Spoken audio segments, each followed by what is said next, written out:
Eumster, I need to ask you. Yes. Do you like photography? I used to actually study photography. I wanted to be a photographer for a while. Oh, really? Or a rock journo, or a chef. And they've all come together beautifully. They have, sitting here on the Circle couch. Well, I love a cheeky photograph too, and I'm sure you do too. And the Australian Professional Photography Awards were held last night, and our roving reporter Sean Lynch went along to the 3-day judging event, which was open to the public. Let's have a look.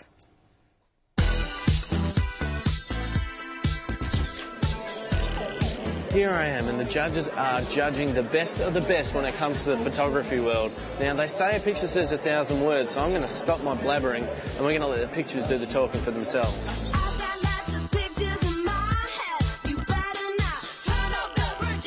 Is there a common visual subject that people seem to take photos of? You just go across all the walls, you'll actually see there's such a variety of images, such a variety of subjects, and there's something usually to appeal to everybody. Does the ribbon get you into clubs and into movies for free? Oh no, this is the hard way. You've got to enter the awards, and it's actually means that I'm a master photographer. Judges have spent 3 days looking at over 3,000 pictures. There are 10 categories, but now the judges have to whittle it down to just one. What's today all about?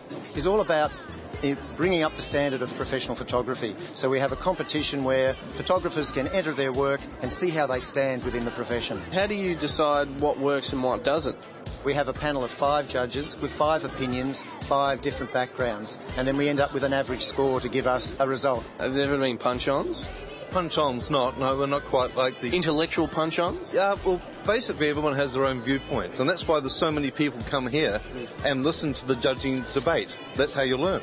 But you still think you're right, though, don't you? Always. Now, which one, most importantly, is the Simon Cowell of the photography world? Definitely me. I've got much more hair.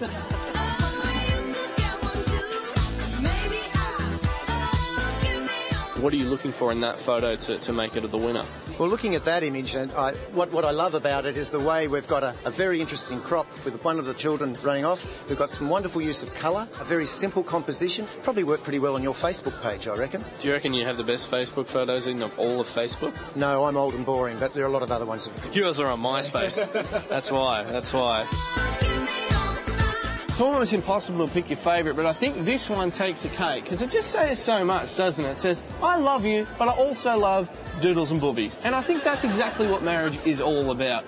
But I think it's inspired me to maybe do a little bit of my own. Maybe not in that area, but who knows? That's what photography is all about, huh?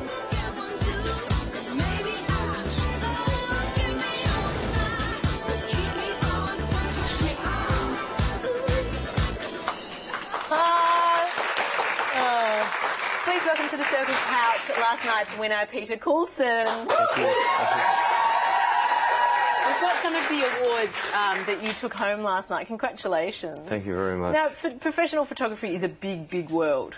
It's a massive world. Can you explain something? How do you make this step from being an amateur photographer who might sell a few pictures to being a proper professional photographer?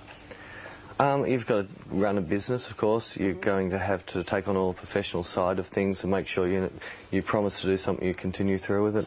But it's a business. It's the main difference. There's a lot of brilliant amateur photographers out there. It doesn't mean you're a better photographer, because there's absolutely brilliant amateur photographers, but it normally means you've got a business attached to you.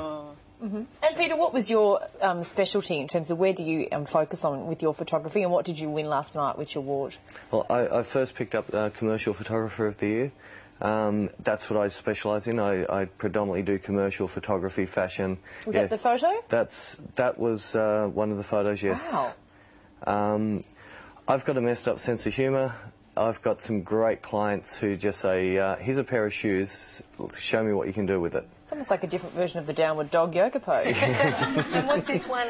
This one is for a very strange corset company called Asylum 7. You can't see it very clearly, but there's a taxidermied rat sewn onto the corset. Oh, no way. They wanted that very steampunky type fashion look. Yeah. And yeah, I use not the normal type models. I use short models. I use tall models.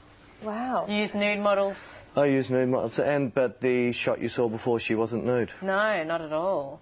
Fantastic. And is this another commercial one? This is another for a one. This is a product lingerie company, Kiss Me Quick, which specialise in burlesque and pin-up type lingerie. It's got a great vintage look, that photo. Yeah, I love pin-up. I adore pin-up. Hey, can I ask you about, I noticed there's a bit of press lately on 3D photography that's come out. What's happening? And it was quite interesting to see some photos of 3D photography. We're so used to 3D films. Is that going to be the next big thing? It's very hard. I can't see how they're going to get 3D into a magazine format type thing. With things like the new iPad-y type stuff, yeah, definitely. I can see it more working in web. You're going to be able to have a more reactive type photography on the web because you're going to be able to look at things in three-dimensional. A lot of people you see around cities around the world, and when they travel, have the little camera. A lot of people like you used to might have done sort of course and are really passionate about photography. What advice would you have to someone who really loves it but wants to make the transition from hobby to professional? Look, the internet is so good for learning. There's so many great websites. I push that the most. Jump on the internet and get a passion. I started off as a fishing photographer. Okay. My passion was fishing, so I just got dedicated. I looked at fishing magazines. I didn't look at photography magazines. I tried to train my eye to what I want to do, not what someone who's never taken a picture of a fish before wants to shoot. And how often should you be shooting a week? I'm one of these machines. I normally shoot for about 12 hours a day, 7 days a week. Crazy. And you're doing a lot of, from the work that we just saw of yours, a lot of women in scant clothing, sometimes none at all. And I'm not getting a sleazy vibe off you, Peter, at all. But do you have to work to kind of keep it safe and sort of well, the first image you saw with the girl with the white, she's actually my makeup artist. We worked together day and she wasn't nude. Well, there you go. There she is again, the downward dog pose. She is not nude and she hasn't been photoshopped. Well, Peter, congratulations. Thank you so much for joining us on The Circle this morning. Thank you very much.